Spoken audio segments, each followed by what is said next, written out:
స్వయంభూ భోగి గణపతి పీఠంలో శుక్రవారం ఉదయం సంకష్టహార చతుర్థి నగర సంకీర్తన జరిగింది. చతుర్థి ఉపవాస ఆరాధకులు పసుపు గణపతిని మంగళ వాయిద్యాల నడుమ ఊరేగించి గణపతి సహస్రనామ పారాయణంతో పూజలు నిర్వహించారు. ఈ సందర్భంగా పీఠం వ్యవస్థాపక ఉపాసకులు దూసలపూడి రమణరాజు మాట్లాడుతూ సంకష్టహార చతుర్థి వివరాలను వెల్లడించారు.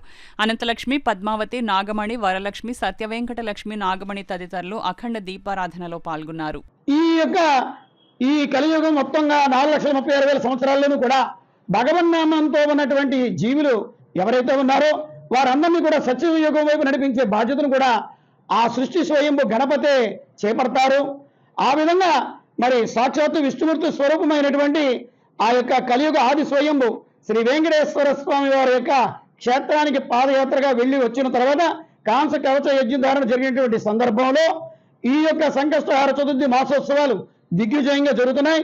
ఈ 24 నెలల పాటు కార్యక్రమాలు నిర్వహణ జరుగుతుంది. జీవితంలో ఒక్కసారైనా సంకష్టహార చతుర్థి ఉపవాసం కానీ వ్రతం కానీ పూజ కానీ చేసుకోవాలి.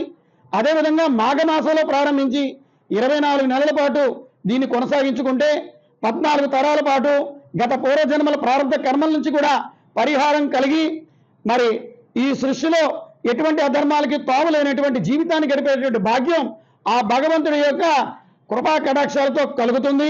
ఇది పూర్వీకుల సంప్రదాయంగా ఉన్నటువంటి సంకష్టహార చతుర్థి.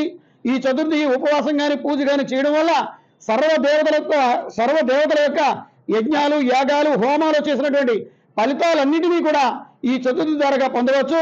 కాబట్టి సంకష్టహార చతుర్థిని ఈ యొక్క ఉపవాసాన్ని, వ్రతాన్ని, పూజని చేసుకోవడానికి ప్రతి ఒక్కరూ కూడా ముందుకు రావాలని భోగి గణపతి పీఠం స్వాగతిస్తూ ఆహ్వానిస్తుంది.